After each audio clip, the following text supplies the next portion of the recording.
Ça, c'est beau.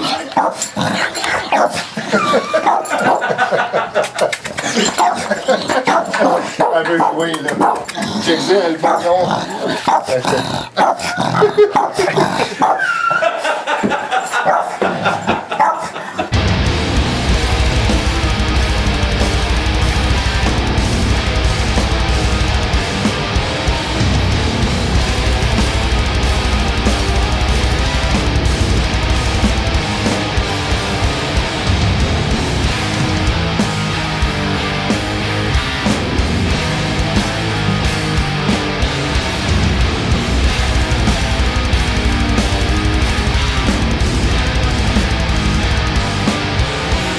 I've built guitars for the guys of Groovy Aardvark. Martin, I build them like 3 guitars. Mathieu from Augury, Daniel from Anonymous, Pierre Rémillard from Oblivion, and also Yuri from Unhuman.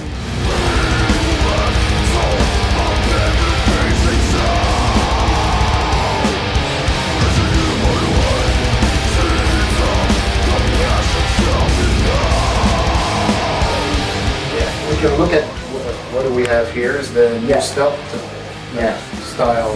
7-string that I did for Luc. I chose the stealth shape because, as you know, I started the band because of when I discovered Chuck Schuldiner's work, the first Death record, Scream Bloody Gore. And this being said, when we were invited to do the Death to All tour, which was 2 years ago already, I asked Marc to build me a stealth shape as a tribute to Chuck, but with Marc's, touch. Of course, he's going to have his signature headstock and everything. So this being said, in the meantime, writing Color Sand and everything, and I got, through time, I got really sick of playing with tremolos and everything. I like very simple composition, one pickup, one bridge, one volume. That's why when you see my S guitar, all the pickups have been took out, the tone knob is out. We use the tone knob hole to put the volume further away because I thought they were too close, when I pick and everything. So anyway, so that's why I decided to, and I love this shape. That's a tribute to Chuck again, and of course 7-string, because I really wanted to have a 7-string built by Marc, because as you know, the new record is all 7-string, and I'm using 6 strings only for the older stuff. So can you please talk about the wood, the joinery work, and This one has a flame maple top, and we went with the Peruvian walnut to make the whole guitar, but Peruvian walnut is only sold in 1 inch thick and 4/4. So I had to glue it up, so I decided to put some flat sound flame maple in the center, so you see all the ripple of the flame on the thickness of the body, and the same on the neck. Gives a nice detail to the guitar, and when you go back to the front, you have that ripple on the face of the guitar, so it makes the thematic also with material. The balance, you got that flame here, flame here in the neck. It's amazing. Amazing line work as well. And I did bigger side markers because Luc's no glasses. And with live gigs, you want to have more an easier way to see your side dots. And as far as the stealth model, we didn't really have a stealth to start, so Luc had drawn one up. The first one was, the balance was okay, so we... Let me pick the dummy real quick while you talk about those. I'll be right back. So we stretched it out 1 inch and 3/4 more to get the balance really good on it.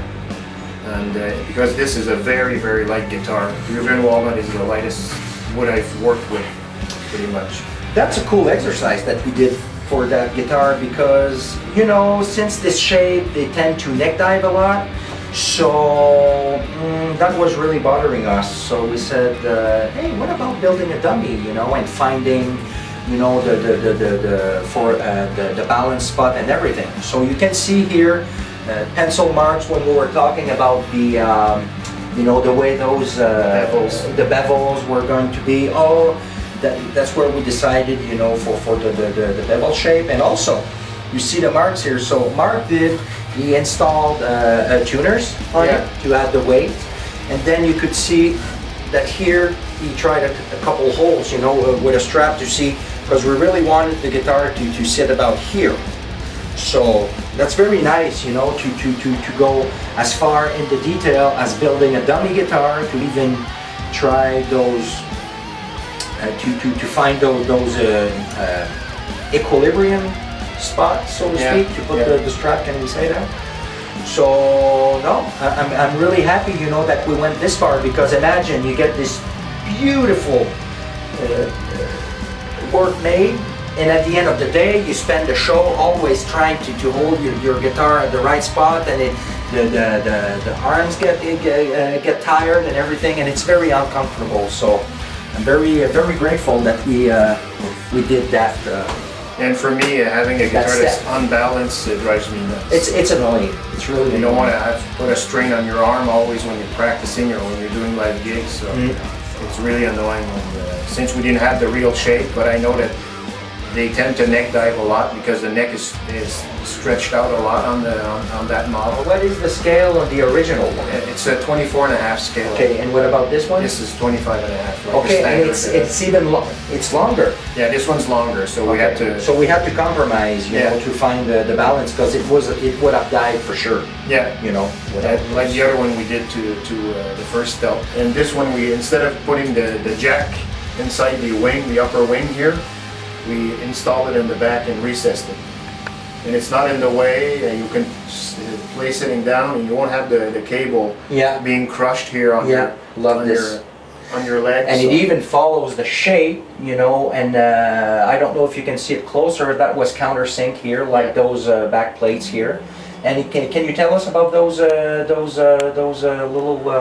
how do you call those? It's for the string through, I decided to get them done by the same guy who did my knobs in titanium, but these are done all in brass, and they're 1.25 inches long, so it gives a bit more mass to the strings for sustain, and it's easier when you like want to go through with your string, they don't get caught up, they go right through. So that was a test, and it was really good to try it out, and it's perfect, gives more sustain. So I have a lot of those built right now, and I'm gonna get another batch done soon, because I'm gonna put all these doors on now. Since it gives more sustain. What do you want more in the guitar? Is always sustain, to do harmonics and pinch harmonics. Dude, I mean, I played a couple minutes with it, and I mean, you just hit the string and you feel everything vibrates. It's so much sustain. It's wonderful. It's wonderful, amazing. And we can talk a bit about the pickup as well, because since you made the Swamp Ash, which is, oh, it's right there. We can show it in a moment.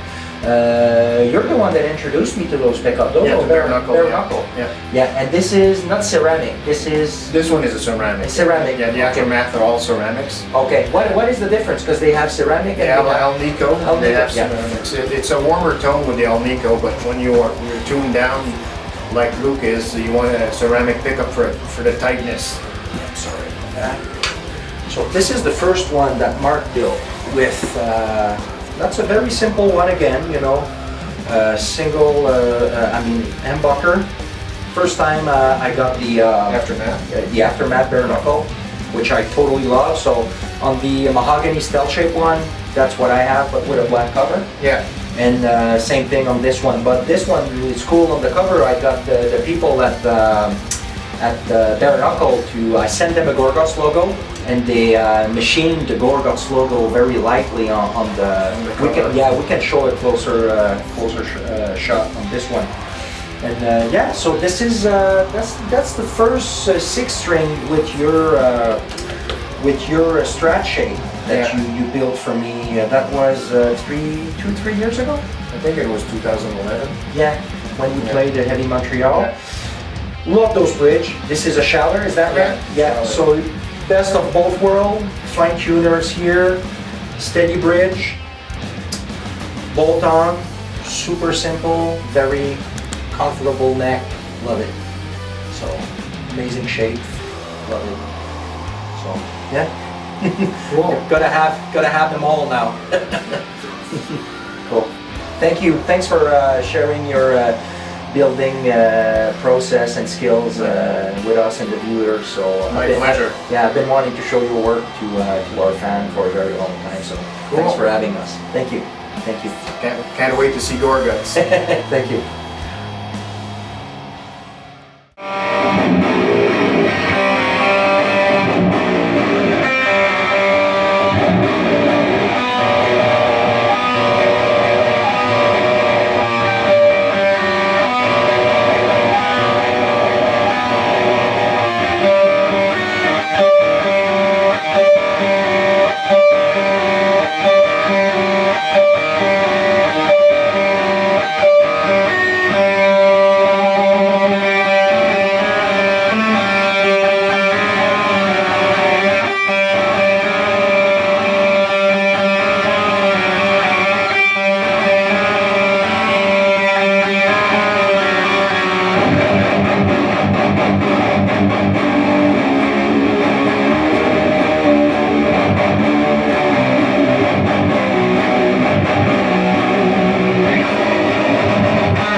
Liga the doggy.